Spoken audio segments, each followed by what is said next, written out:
Iran के खिलाफ जमीनी कार्रवाई तबाहकुन साबित होगी। ट्रंप की ईरान को नई धमकी, जंग के खत्म के टाइम फ्रेम देने से भी गुरेज। कहा कि मालूम नहीं कि जंग कब तक जारी रहेगी। मीडिया से गुफ्तगू में बोले कि अमेरिका ईरान के साथ किसी समझौते या सेटलमेंट की तलाश में नहीं। जंग के बाद ईरान का नक्शा ऐसा नजर नहीं आएगा जैसा अब है। ऐसा ईरानी सदर चाहते हैं जो मुल्क को जंग की तरफ ना ले जाएं। सदर ट्रंप ने ईरानी स्कूल पर हमले का इल्जाम ईरान पर ही लगा दिया। कहा कि मेनाफ में स्कूल पर हमला ईरान की तरफ से किया गया। रूस की जानिब से ईरान को मालूमात फराहम करने के शवाहिद नहीं मिले। नहीं चाहते कि कुछ जंगजू ईरान में दाखिल हों। अमरीकी सदर ने तेल की कीमतें तेजी से कम होने की पेशगोई भी कर दी। ईरान जंग के दौरान हलाक 6 अमरीकी फौजियों की लाशें अमरीका पहुंचा दी गई। 2 वॉरियर एयरफोर्स में 20 पर अमरीकी सदर डोनाल्ड ट्रंप ने ताबूत वसूल किए। खातून अव्वल मेलानिया ट्रंप, नायब सदर जेडी वेंस और हलाक फौजियों के अहले खाना मौजूद थे। अमरीकी फौजी कुवैत में मौजूद एयरबेस पर ईरानी हमले में मारे गए थे।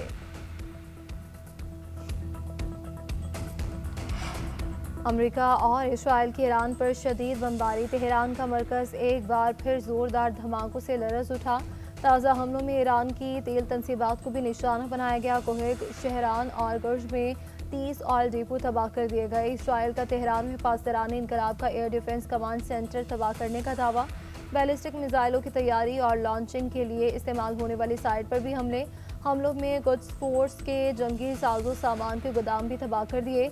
इसराइल और अमरीकी बमबारी से ईरान में शहीद अफराद की तादाद 1332 हो गई। सेहोनी फौज के लेबनान पर भी हमले जारी। शोहदा की तादाद 294 हो गई। ईरान के इसराइल और मशरिक़ वस्ता में अमरीकी अहदाफ पर जवाबी हमले। ईरानी फौज ने जदीद तरीन बैलिस्टिक और हाइपरसोनिक मिसाइल कदीर और फतह चला दिए। क्लस्टर बमों से लेस खैबर शिकन मिसाइल से तल अवीव को निशाना बनाया गया। यरूशलेम और तल अवीव समेत कई शहर धमाकों से गूंज उठे। मुतादिद इमारतें तबाह। पासदारान इनकलाब का कहना है कि खैबर मिसाइल से हिफा में सेहूनी फौजी मकामात को निशाना बनाया। मकबूजा इलाकों और खिते में अमरीकी अड्डों पर भी हमले किए। खलीज में अमरीकी मिसाइल दिफाई निज़ाम का एम रेडार तबाह। रेडार की मालियत तकरीबन $30 करोड़ थी। बगदाद में अमरीकी सिफारत खाने पर रॉकेट से हमला। अरबेल में भी धमाकों की आवाज़ें। सऊदी दारकूमत रियाज के मशरिक में होने वाला ड्रोन हमला नाकाम। ईरान का 24 घंटे में 200 अमरीकी फौजी हलाक और जख्मी करने का दावा। उधर हिजबुल्लाह ने भी हैफा शहर में बहरी अड्डे को मिसाइलों से निशाना बनाया। सऊदी अरब की पहली बार ईरान को जवाबी हमले की धमकी। रॉयटर्स का दावा। खबर एजेंसी के मुताबिक सऊदी अरब ने तबालाई शोबों पर मुसलसल हमलों से ईरान को खबरदार कर दिया।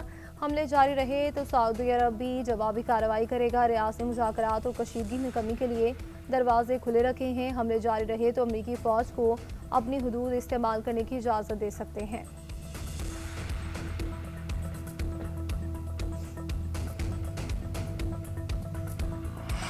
ईरान ने पड़ोसी ममालिक पर किए जाने वाले हमलों पर मुआफ़ी मांग ली। ईरानी सदर कहते हैं कि ईरान पड़ोसी ममालिक पर हमलों में पहल नहीं करेगा जब तक वहाँ से हमले शुरू न हों। उबूरी काउंसिल ने पड़ोसी ममालिक पर मज़ीद हमले न करने की मंजूरी दी। हमने अपने दोस्त हमसाया ममालिक पर नहीं बल्कि अमरीकी फ़ौजी अड्डों पर हमले किए। खिते में अमरीकी तनसीबात और सहूलियात को निशाना बनाया। दूसरी जानिब ट्रंप ने ईरानी माजरत का क्रेडिट खुद ले लिया। कहते हैं कि ईरान ने हमसाया ममालिक से माफ़ी हमारी वजह से मांगी। हज़ारों साल में पहली बार ईरान को मशरिक़ वस्ता में शिकस्त हुई। ईरान मशरिक़ वस्ता पर कब्जा करके हुकूमत करना चाहता था।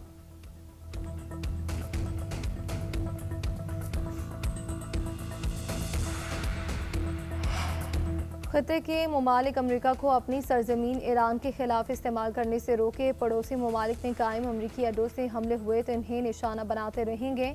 ईरानी कौमी सलामती के मुशीर अली लारेजानी का 2 टोक ऐलान। कहा कि सदर ट्रंप अपने मकासद हासिल करने में नाकाम रहे। अमरीकी सदर का ईरान में अपनी मर्जी का लीडर लाने का बयान मुज़हिका खेज़ है। अमरीका अपने गलत अंदाजों की वजह से फंस चुका है। ईरानी लीडरशिप में कोई इख्तलाफ नहीं, पूरा मुल्क मुत्तहिद है। ईरानी वज़ीर ख़ारजा अब्बास अराग़ची का अमरीका के लिए भी सख्त पैगाम। एक्स पर लिखा कि ईरानी सदर ने खिते में कशीदगी में कमी के लिए खुले दिल का इजहार किया। पड़ोसी ममालिक के लिए हमारा खैर सगाली का इकदाम ट्रंप ने नाकाम बना दिया। ईरान खिते में कशीदगी कम करने के लिए तैयार था मगर ट्रंप के मौक़िफ़ ने सूरत हाल बिगाड़ दी। वाशिंगटन कशीदगी चाहता है तो हमारी मुसल्लह अफवाज मुकम्मल तैयार है।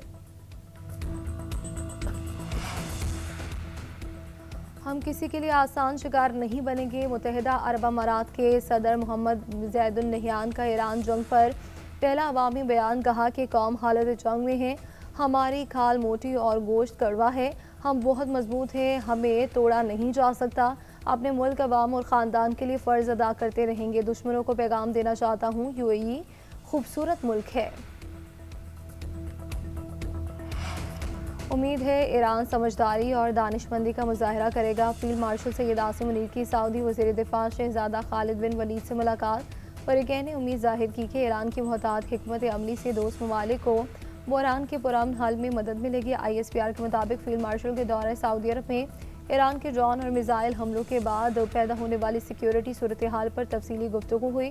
दोनों रहनुमाओं ने खित्ते में कशीदगी और सलामती की सूरत हाल पर गहरी तशवीश का इजहार किया। फरीक़ैन ने जोर दिया कि इश्तियाल अंगेज़ी और बिला इश्तियाल जारियत खित्ते में अमन कोशिशों को नुकसान पहुँचाती है। दोनों रहनुमाओं को बहरान के पुरअमन हल के लिए दोस्त ममालिक की कोशिशों को मजबूत बनाने की ज़रूरत पर जोर, इलाकाई सिक्योरिटी और दोस्ती के फ़रोग़ के लिए ताउन मजबूत बनाने पर भी इत्तफ़ाक़ किया गया।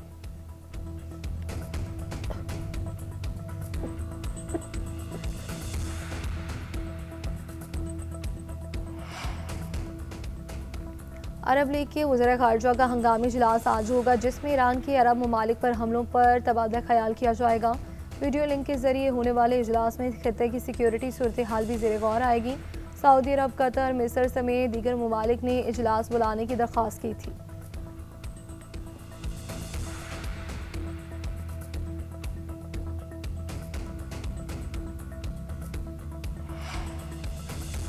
ट्रंप इंतजामिया ने इसराइल को $151.8 मिलियन के बम फरोख्त करने की मंजूरी दे दी। ट्रंप इंतजामिया ने एक बार फिर कांग्रेस को नज़रअंदाज करते हुए मंजूरी दे दी।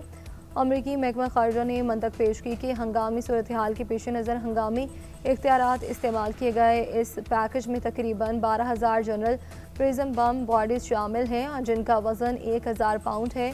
इसके साथ तकनीकी और लॉजिस्टिक मुआवनत भी फराहम की जाएगी।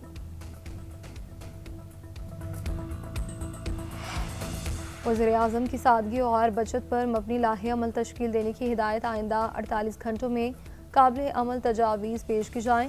लाहे अमल से अवाम पर ना सिर्फ बोझ कम से कम हो, बल्कि अवामी रिलीफ को अव्वलीन तरजीह दी जाए।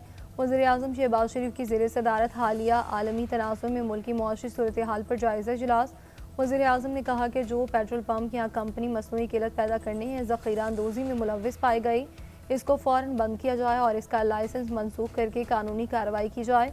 वज़ीर ख़जाना और वज़ीर पेट्रोलियम चारों सूबों का दौरा करें और सूबाई हुकूमतों के साथ मिलकर पेट्रोलियम मसनूआत की बचत और बिला तातुल फराहमी के हवाले से लाहे अमल तैयार करें। वज़ीर-ए-आज़म को पेट्रोलियम से मुतालिक फ़ाल कमेटी की ब्रीफिंग। वज़ीर-ए-आज़म की कमेटी को मज़ीद फ़ाल तौर पर काम करने और जल्द अज जल्द काबिल अमल सिफारिशात पेश करने की हिदायत।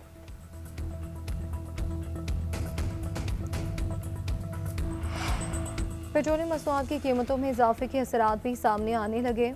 ट्रांसपोर्टर्स ने किरायों में 15 से 20% इजाफा करके शहरियों की मुश्किलात बढ़ा दी। डीजल की कीमतों में इजाफे के बाद पाकिस्तान रेलवेज़ ने इकॉनमी क्लास के किरायों में 5%, जबकि AC क्लासेस के किरायों में 10% इजाफा कर दिया। गुड्स ट्रांसपोर्ट्स के किराए भी बढ़ा दिए गए। अशया की तरसील महंगी होने से महंगाई का नया तूफान आने का खदशा। फ़ज़ाई कंपनियों की जानिब से एयर टिकट्स भी महंगे कर दिए गए।